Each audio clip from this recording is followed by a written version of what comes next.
Bom, Felipe, boa noite. Primeiro, é o primeiro jogo que você ganha nas mexidas e na forma como você lê o jogo. A gente já falou sobre isso em outra coletiva.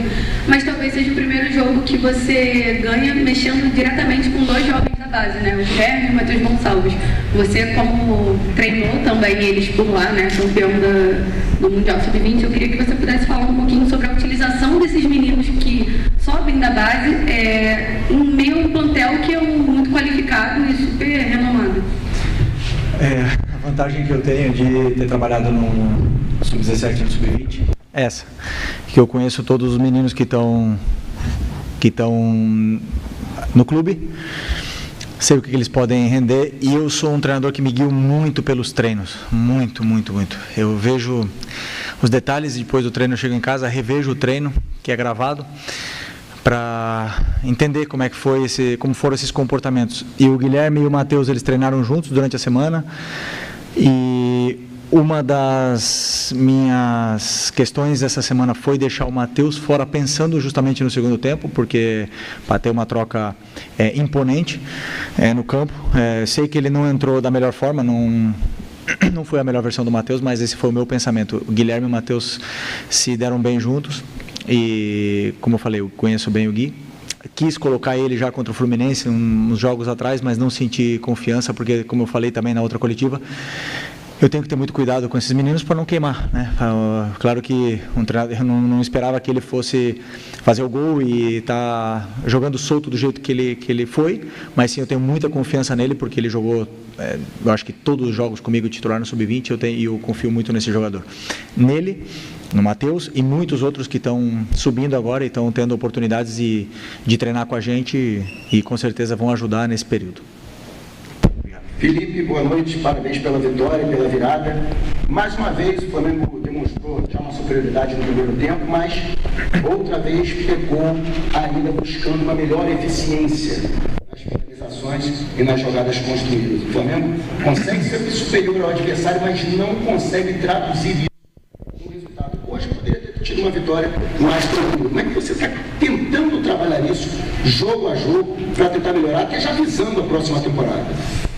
Já falei, acho que todas as coletivas a gente bate nesse assunto do gol, né? É um assunto, assim, delicado, porque da minha parte, da parte que me compete, é bom para mim porque o time está criando. Isso quer dizer que o trabalho está sendo bem feito na parte ofensiva. E realmente às vezes a gente está errando, está pecando em fazer gols. Da minha parte, o que eu posso fazer? Dar treinos, finalização, comportamentos, conceitos e essa vivência perto do gol com os goleiros para eles se sentirem mais frios. Mas eu acredito que a melhor forma de esquecer desse assunto, de melhorar esse assunto, é não falar dele, né? Não falar, só treinar. Não falar que a gente tem uma falta de gol.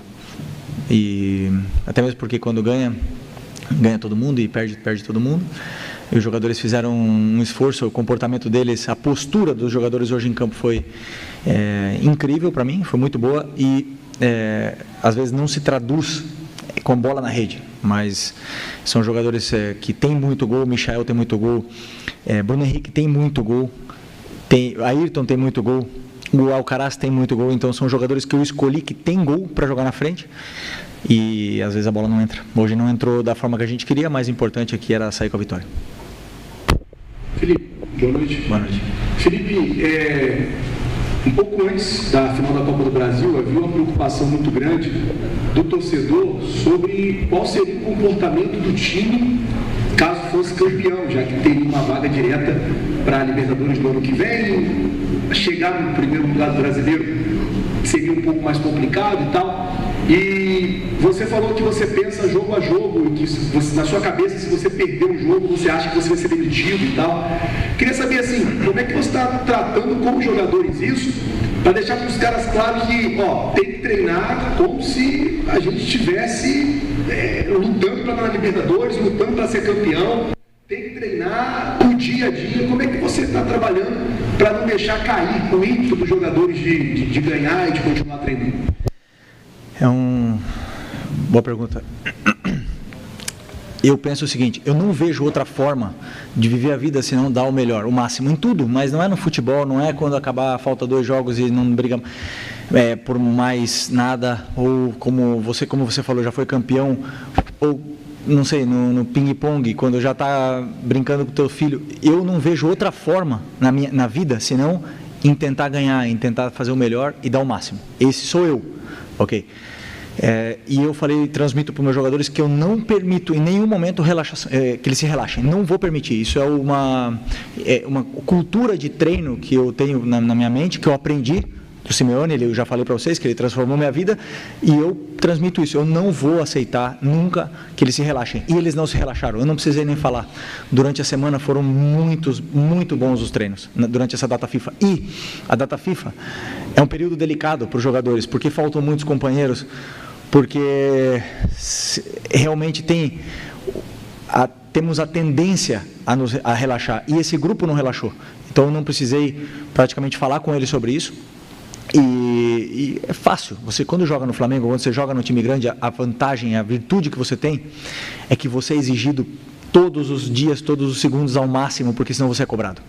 E eles sabem disso. Esses jogadores muitos deles estão aqui há muito tempo, e eles já passaram por isso de se relaxar em algum momento e depois ser cobrados. A gente viu o Vaias, depois de ganhar a Libertadores e o Brasileiro em 2019, para o Rodinei. Então, nesse clube aqui, não podemos baixar nunca a guarda.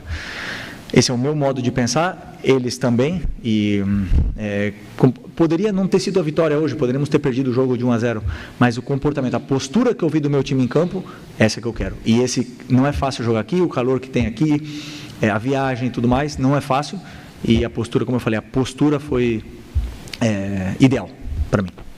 Felipe, aqui atrás. Sim. Boa noite, parabéns pela vitória, Letícia de Almeida, da Flávio TV. Você precisou encontrar alternativas para conquistar essa vitória também com jogadores vindo da base, o caso do Guilherme fez gol, Matheus Gonçalves, muitos jogadores sendo utilizados nessa partida que são da base do Flamengo, porque o Flamengo está com a ausência de jogadores tanto no departamento médico como também nas suas respectivas seleções. E nesse ponto eu queria te perguntar como que foi essa tomada de decisão de não trazer os jogadores que estavam com as seleções, é um comportamento comum.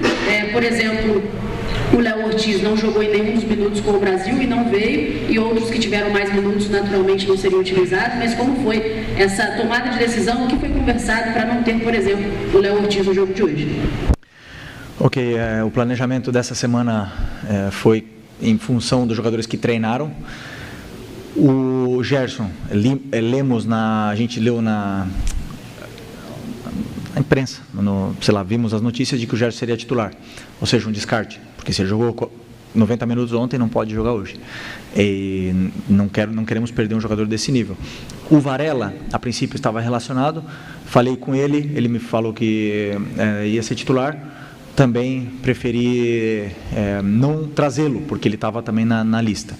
O Plata, já sabemos que ele jogou, acho que foi em Barranquilla, se eu não me engano, Barranquilla, né, jogou 60 minutos, não era capaz de vir, e o último caso era o do Léo Ortiz. O que acontece? Ia jogar Fabrício e Léo, que treinaram a semana inteira, que viram todos os comportamentos, viram o nosso plano de jogos, viram como a gente tinha que jogar, como a gente tinha que se comportar no ataque e na defesa, e o Cleiton também, e o Davi também. Só que o Davi ontem passou mal, teve uma virose, aliás, muitos dos jogadores no vestiário estão assim, com essa virose, alguns filhos também estão assim, nossos, mas jogaram no esforço. Por exemplo, o caso do Bruno Henrique, do Alan, que estava aqui, e o Davi não conseguiu viajar. Eu confio no Cleiton, então foi decisão minha de falar para o clube, dizer que não precisava do Léo Ortiz para esse jogo, que eu confiava nos que estavam aqui, e confio.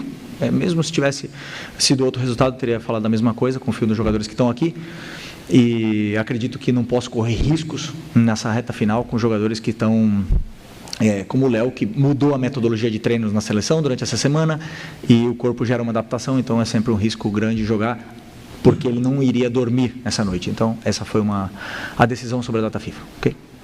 Professor, último.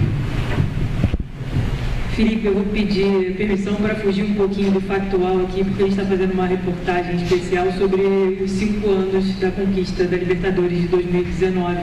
E a gente sabe que muito da idolatria da torcida do Flamengo com essa geração de jogadores, vem também desse título.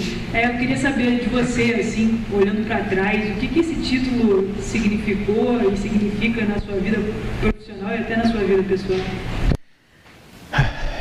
Assim, vocês me conhecem bem, né? Eu não gosto muito de falar do passado e dos títulos que ficaram para trás. Não vivo disso, nunca quero viver disso. Para mim, tenho um troféu, uma réplica lá em casa, tenho uma medalha. Não fico olhando, não está na sala, não está em lugar visível, porque eu gosto de esquecer o passado e sempre procurar ganhar um novo. Mas esse título, a noite anterior em Lima, foi a primeira vez na minha carreira que significava demais para mim o título. Demais, mais do que o normal. Sim, meu sonho sempre foi ganhar Champions. Sempre foi esse, na minha carreira, como jogador. Eu não consegui ganhar Champions, só que o fato de poder conquistar uma Libertadores com o clube do meu coração significava demais para mim, demais. E vocês viram o meu jogo, não foi o melhor jogo que eu fiz. Isso foi... eu não consegui separar a emoção da razão nesse dia, mas conseguimos a vitória como equipe, e eu sou parte dessa história e sou muito grato pela oportunidade que me deram de estar aqui nesse momento, de fazer parte desse grupo vitorioso. Mas eu quero, como eu falei, como eu não gosto de falar do passado, eu prefiro estar em outra função, poder fazer outra história, tentar conquistar outro título e dar alegria de novo, e sentir essa conexão, essa comunhão com a torcida que é inesquecível. Então, eu estou aqui hoje em busca desse grande objetivo. Ok? Obrigado. Obrigado. Fim da entrevista coletiva.